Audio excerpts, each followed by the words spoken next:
فأعوذ بالله من الشيطان الرجيم بسم الله الرحمن الرحيم والفجر وليال العشر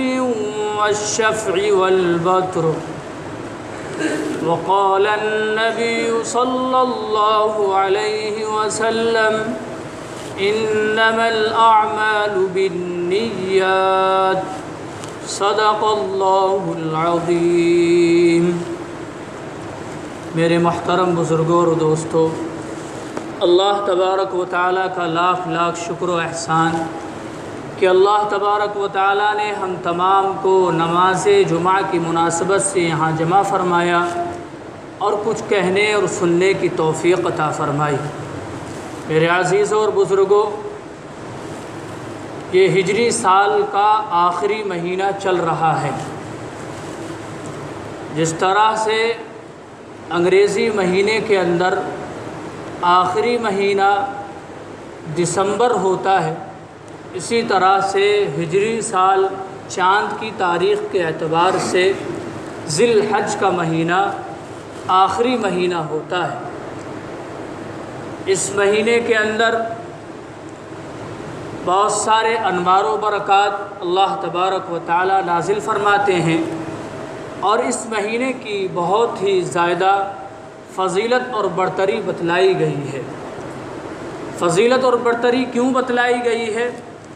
اس لیے بتلائی گئی ہے کہ اس مہینے کے اندر ایک تو جو حج 5 ارکان میں سے حج ہے، اس کا فریضہ اس مہینے کے اندر انجام دیا جاتا ہے، اور دوسرا قربانی کا معاملہ جو اللہ تبارک و تعالیٰ نے ایک واقعے کے پس منظر کے اندر جو نازل فرمایا ہے، حضرت ابراہیم اور حضرت اسماعیل علیہ السلام کے تعلق جو واقعہ ہے۔ میرے عزیزوں اور بزرگوں، اس مہینے کے شروع عشرے کی بہت زیادہ فضیلت اور برتری احادیث کے اندر بتلائی گئی ہے۔ بخاری شریف کی روایت ہے، اللہ کے رسول صلی اللہ علیہ وسلم نے ارشاد فرمایا کہ کوئی بھی دن ایسا نہیں کہ جس میں نیک اعمال کرنا اللہ تبارک و تعالیٰ کے نزدیک ذی الحجہ کے شروع کے 10 دنوں سے زیادہ فضیلت اور برتری والا ہو۔ یعنی کہ عبادت کے لیے ذی الحجہ کا جو پہلا عشرہ ہے وہ سب سے بہتر زمانہ ہے۔ صحابہ کرام نے عرض کیا، یا رسول اللہ صلی اللہ علیہ وسلم، کیا آپ نے فرمایا جہاد بھی نہیں، سوائے اس شخص کے جو اپنی جان اور مال دونوں کے ساتھ میں اللہ کے راستے میں نکلے اور وہ شہید ہو جائے تو وہ زیادہ عمل، زیادہ فضیلت اور برتری والا ہے۔ اس حدیث کے 2 مطلب بیان کیے گئے ہیں۔ ایک مطلب تو یہ ہے کہ ان دنوں کے اندر جو بھی نیک عمل کیا جائے وہ دوسرے ایام کے ہر عمل سے بہتر ہے، لیکن ایک صورت مستثنیٰ ہے کہ کوئی شخص جہاد کے لیے نکلے اپنی جان اور مال کے ساتھ اور اللہ کے راستے میں وہ شہید ہو جائے تو وہ عمل زیادہ فضیلت اور برتری والا ہے۔ دوسرا مطلب یہ بیان کیا گیا کہ اس مہینے کے اندر، اس عشرے کے اندر جو مخصوص اعمال کیے جاتے ہیں وہ اللہ تبارک و تعالیٰ کے نزدیک زیادہ فضیلت اور برتری والے ہیں، جیسے کہ تکبیر، اللہ اکبر لا الہ الا اللہ اللہ اکبر وللہ الحمد۔ جس طرح تلبیہ اللہم لبیک حاجیوں کا شعار ہے، اسی طرح سے یہ تکبیر بھی مسلمانوں کے لیے اس مہینے کے اندر شروع عشرے کے اندر 2 معنی رکھتی ہے، ایک تو فضیلت اور استحباب کا، اور ایک وجوب کا۔ وجوب کا وقت تو 9 ذی الحجہ سے لے کر کے 13 ذی الحجہ کی عصر تک ہر نماز کے بعد میں بلند آواز سے منفرد ہو، مسبوق ہو، یعنی جس کی رکعتیں چھوٹ گئی ہوں یا تنہا نماز پڑھ رہا ہو یا ساری جماعت نماز پڑھ رہی ہے، سب پر ضروری ہے کہ وہ بلند آواز سے ہر نماز کے بعد تکبیر پڑھے، جو میں نے تکبیر ابھی پڑھی تھی۔ اس تکبیر کو ہر نماز کے بعد میں پڑھیں۔ عورت بھی پڑھے گی لیکن عورت آہستہ آواز سے پڑھے گی 9 ذی الحجہ سے لے کر کے 13 ذی الحجہ کی عصر تک۔ اور فضیلت اور استحباب کا درجہ یہ ہے کہ اس عشرے کے اندر پہلی تاریخ سے لے کر کے اور 13 تاریخ تک آہستہ آواز سے چلتے پھرتے اٹھتے بیٹھتے تکبیر یہ پڑھتے رہنا یہ مستحب ہے۔ بخاری شریف کی روایت ہے کہ حضرات صحابہ کرام اس عشرے کے اندر اللہ اکبر لا الہ الا اللہ واللہ اکبر وللہ الحمد کہتے ہوئے بازار جایا کرتے تھے اور بازار سے تکبیر کہتے ہوئے اپنے مکان اپنے گھروں پر واپس آیا کرتے تھے۔ اور دوسرا مخصوص عمل اس عشرے کا یہ ہے کہ پہلی ذی الحجہ سے لے کر کے 9 ذی الحجہ تک آدمی اگر روزہ رکھتا ہے تو ہر روزے کے بدلے میں عوض میں 1 سال کے گناہ معاف ہوتے ہیں۔ 1 سال کے گناہ معاف ہوتے ہیں اگر ایک روزہ رکھتا ہے آدمی۔ اللہ تبارک و تعالیٰ نے اس عشرے کی فضیلت اور برتری قرآن کریم کے اندر ارشاد فرمائی والفجر ولیال عشر والشفع والوتر، قسم ہے فجر کے وقت کی، والفجر ولیال عشر اور 10 راتوں کی، والشفع والوتر جفت کی اور طاق کی۔ مفسرین اکرام نے اکثر مفسرین نے یہ کہا ہے کہ ولیال عشر سے مراد اس عشرے کی 10 راتیں۔ علماء کرام نے اس بات کو لکھا ہے کہ راتوں میں سب سے بہتر راتیں جو سب سے بہتر راتیں ہیں وہ رمضان کے آخری عشرے کی راتیں ہیں، اور دنوں میں سب سے بہتر دن جو ہے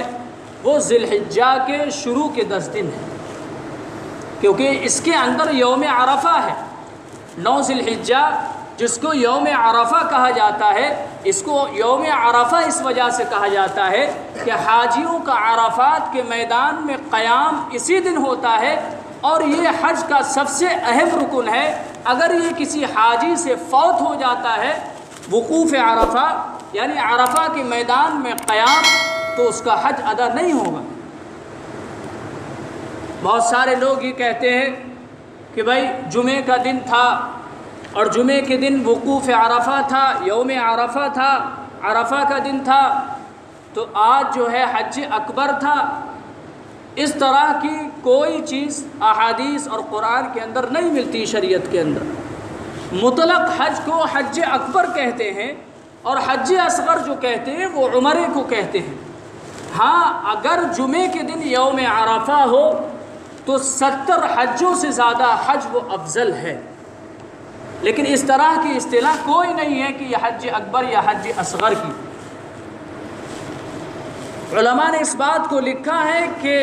ہفتے کے دنوں میں سب سے بہتر دن جو ہے وہ جمعے کا دن ہے، اور سال کے پورے دنوں کے اندر سب سے بہتر اور فضیلت اور برتری والا دن جو ہے وہ یوم عرفہ کا دن ہے، 9 ذی الحجہ کا دن ہے، کیونکہ اس کے اندر وقوف عرفہ جو میں نے بیان کیا اس وجہ سے۔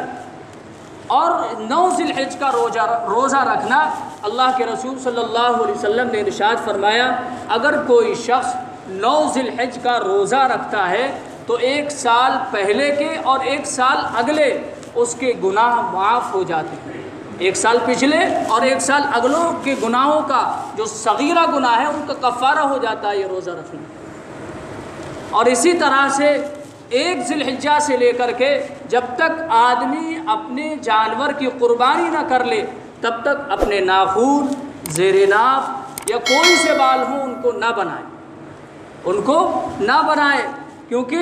یہ استحباب کا درجہ رکھتا ہے۔ یہ اس وجہ سے کہا گیا ہے